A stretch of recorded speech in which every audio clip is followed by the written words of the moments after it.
राजस्थान कर्मचारी चयन बोर्ड द्वारा करवाई जा रही एलडीसी भर्ती में सीईटी के बाद अब ओबीसी आरक्षण का मुद्दा लगातार गर्माता जा रहा है। ओबीसी आरक्षण को लेकर अभ्यर्थियों ने तो मोर्चा खोल ही दिया है, लेकिन इसके साथ कांग्रेस के तमाम दिग्गज नेताओं ने भी मोर्चा खोल दिया है।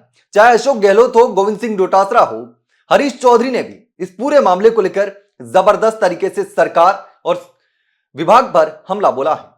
दरअसल सबसे पहले इस पूरे विवाद को समझेंगे कि आखिर ये इतना विवाद क्यों बड़ा होता जा रहा है, क्योंकि पहली बार ऐसा नहीं है जब ओबीसी आरक्षण को घटाया गया हो। इस भर्ती में भी ओबीसी अभ्यर्थियों को 21% आरक्षण देना था नियम के अनुसार, लेकिन 15% आरक्षण दिया गया, सीधे सीधे 6% आरक्षण घटा दिया गया, यानी कि काफी सारे पदों में कमी हो गई और इसी को लेकर लगातार विवाद जो है वो बढ़ता जा रहा है।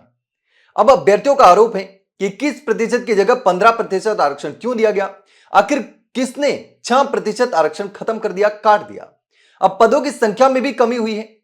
अब जो एनटीएसपी के पद हैं 8,827, उस पदों में से ओबीसी के लिए 1853 21% के हिसाब से होने चाहिए, लेकिन 1378 पद ही आवंटित किए गए। अब 1853 की जगह 1378 पद आवंटित किए गए, यानी कि लगभग 475 पद सीधे सीधे कम कर दिए गए। अब ऐसे पहली बार नहीं है, इससे पहले भी कई भर्तियों में ओबीसी आरक्षण जो है वो घटाया गया है। इसको लेकर तमाम नेताओं ने भी सोशल मीडिया पर पोस्ट करके इस पूरे मुद्दे को उठाया है कि आखिर ऐसा क्यों किया गया, अभ्यर्थियों के साथ में कुठाराघात क्यों किया जा रहा है। हरीश चौधरी ने भी सोशल मीडिया पर पोस्ट करके कहा कि राजस्थान कर्मचारी चयन बोर्ड द्वारा जारी लिपिक ग्रेड सेकंड कनिष्ठ सहायक संयुक्त सीधी भर्ती में परीक्षा जो एलडीसी की हाल ही में विज्ञप्ति जारी की गई है, उसमें वर्गवार पदों का बंटवारा न्याय संगत नहीं है। इस भर्ती परीक्षा में ओबीसी वर्ग को 21% की बजाय मात्र 15% आरक्षण ही दिया गया है, जो कि पूरी तरीके से गलत है। इसके साथ ही हरीश चौधरी ने लिखा कि पूर्व में जारी चतुर्थ श्रेणी भर्ती और वनपाल भर्ती में भी ओबीसी वर्ग को 21% आरक्षण नहीं दिया गया। इसी तरह आरपीएससी सेकंड ग्रेड शिक्षक भर्ती 2024 की जारी संशोधित विज्ञप्ति में गणित विषय में 538 पदों के बंटवारे में मात्र 9% आरक्षण मिला है। रोस्टर के नाम पर आरक्षित वर्गों के साथ ये अन्याय कब तक चलेगा, युवाओं के भविष्य के साथ खिलवाड़ कब तक किया जाएगा। ये हरीश चौधरी ने लिखा है और सरकार पर सवाल उठाए हैं। इसके साथ ही पूर्व मुख्यमंत्री अशोक गहलोत ने भी इस मुद्दे को लेकर सोशल मीडिया पर पोस्ट करके सरकार से सवाल किए हैं। अशोक गहलोत ने सोशल मीडिया पर लिखा कि राजस्थान में भर्ती परीक्षाओं में ओबीसी आरक्षण के साथ हो रहे निरंतर खिलवाड़ बेहद ही चिंताजनक है। एलडीसी भर्ती में 21% के बजाय मात्र 15% आरक्षण देना युवाओं के संवैधानिक अधिकारों पर सीधा हमला है।